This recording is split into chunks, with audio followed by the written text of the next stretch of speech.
What you were talking about, not having Tyler making a difference. No, this was a great game because they spread the court and had all five guys that could drive. We got three guys that refused to move their feet. They turn sideways and think it's high school and they're going to block it at the rim. So they're all layups and ones, and if they miss it, they're weak side rebounds. And that's why we needed to play this kind of game. They also trapped and did some good things, and I'm happy that we got to see Isaiah, you know, the beginning of the game. He just, 3 turnovers in 3 minutes. Yeah, okay now, it's not an easy position to play. Jamal didn't play in the first half. Scal really gave us nothing the whole game, but this is a good thing. Because now, I mean, Alex gave us nothing in the first half. So you got to take stock. The thing about elite athletes and world-class athletes, they can evaluate their performance and say, all right, I got to fix this. They self-evaluate, and that's what this team needs to do. Without Tyler, it's obvious we're not the same team. I mean, unless you were watching another game. We're not the same team, but it still doesn't mean we shouldn't play hard and guys shouldn't battle and fight for balls. We got beat to everything in the first half. Now, this team, they're going to win a lot of games. They had San Diego State and Maryland to the wire. They had us on the ropes. Think about that. Those are the kind of games they played, and they've lost them, but they played them. I think Dan has done a great job playing the way they have to play. They were just tougher than us. We were lucky to out-rebound because they out-rebounded us 20-12 at half. They out-rebounded us by 8. And it could have been more. I mean, a couple of them, the shot went up and we ran from a guy and they jumped over top of us and not fouling, just we didn't want to block out. We just grabbed a couple.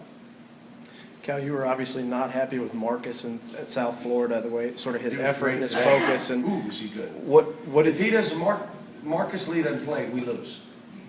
Because I had to get Scal out and I had to get Alex out. Tried to play Derek, and again, you see him in that isolation, having to guard the ball. He's struggling. And again, the guy that changed the game was Dom. Dom did what he did at the Michigan game a couple years ago. He went in and guarded that player and said, I can do it. And then he made some free throws. See, it is demoralizing when guys go up and miss 4 front-end one-on-ones in the first half, and we miss 10 free throws. 4 of them front-end one-on-ones. That's like missing 14 free throws. It is demoralizing. Now, you can miss a couple, but you can't miss them all and expect to be on that court. You just can't. So, again, self-evaluate. I'm going to get to that line. I'm going to want to be at that line. I'm not going to shoot air balls from the foul line. It's not going to be who I am. what did you have to say to Marcus coming out of that last game and going into this one? Well, obviously, you know what I said. Alex started. Coach, can you talk about your team? What were your thoughts when you guys got off to that slow start? It was as much them as it was us, and it was Isaiah, again, the turnovers he had, the reason I was on him, he had to lob the first play. If you've watched this team for the last 7 years, that's all we throw. So you can run back and try to get the lob if you can. Maybe give us a layup, but we're going to lob it. He threw a direct pass. Like, what did you, the very first play? And that's how we come out of the gate. We're down 7, whatever it was. And we were lucky to be in the game at halftime. And I even told them this is the greatest thing for this team right here to have to deal with. Look, you don't want to go through a season where every game's easy. This stuff is not easy. And so this was a hard game for us. This was, to be honest, you know, the schedule we played to this point has not been easy for us. We had 4 freshmen out there today. I mean, come on. Somebody told me the other day, your team a couple years ago, you know, in that game, we had 5 freshmen. We're playing 5 freshmen. Oh, they should execute better. Really? They just got done playing AAU 2 months ago. John, could you kind of update Tyler, and also, is it getting to the point you are worried about whether you're going to be a good shooting team or not with the foul line? Tyler wasn't there, and there's a couple guys that they just can't be in much at crunch time. You're not going to be in there because, you know, the other team basically with 3 minutes to go is just going to start fouling you and you. So as soon as I see it, then you gotta come out of the game. You can't be in. I mean, it's obvious, you're sitting there saying, Cal, they're just gonna foul these two guys. I know, and they can't be in. And that's their choice, not any of us. But, you know, these guys are not bad shooters. Right now, we're 2 for 12. You know, Dom was 0 for 3. Isaiah was 0 for 2. It's about that. Maybe 1 for 5. I'd have been happier.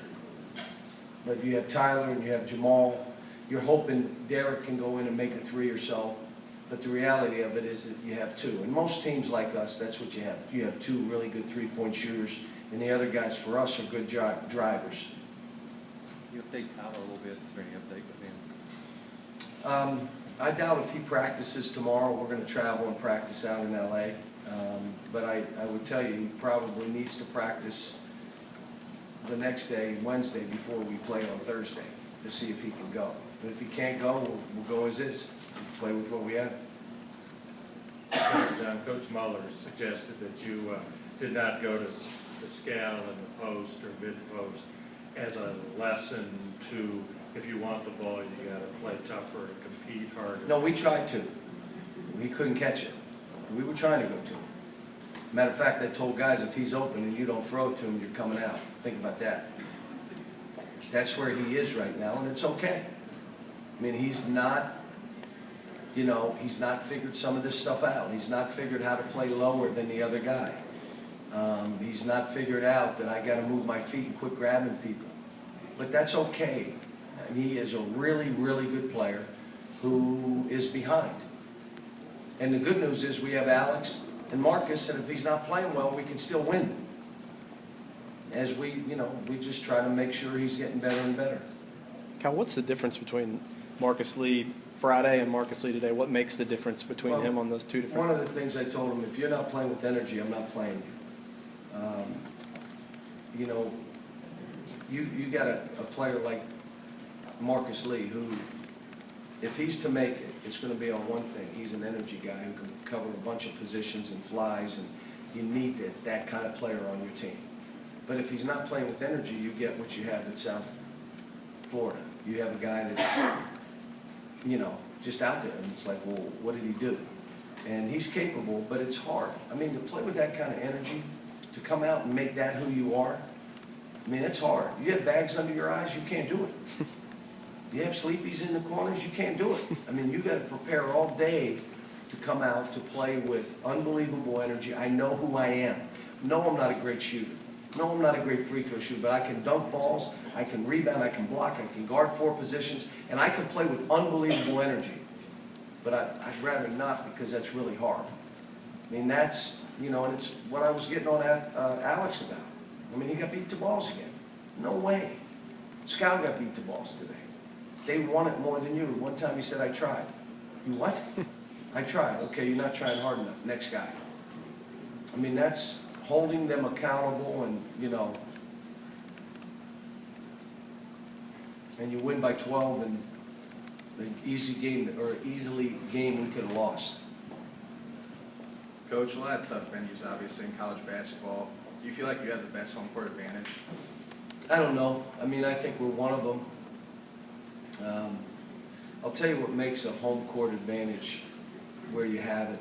Great fan base is important, but there are other teams that have great fan bases. It's having really good players. Then you got a great home court. So our home court advantage has been our players and our fans. They come every game, but it's been good. You have these fans and they're going nuts, and you have a bad team. We've had that here too. It's hard to win. Jamal, how did you think he played? First half, I thought he was non-existent. Second, what I'm trying to get him to do is get fouled. He's still flipping balls. He's still trying to avoid and do some spectacular, like, did you see that? But you can't win playing that way. Winning basketball is you get fouled. And again, I thought in the I don't know what he had at half. Did he have any points at half? 2? He has 15 or 16, 14 in the second half. He should be a player that's getting 10 points a half. Easy. And I'm going to guess 4 of those points should be on free throws. but you gotta play that way. You gotta wanna create the contact. You know, the time you went in and bang and hit it, man, you just go make two. Stops the game, we can press, but they're all learning. They're all learning. Please keep in mind, we won't have the media opportunity for UCLA, so if you've got questions, now's the time.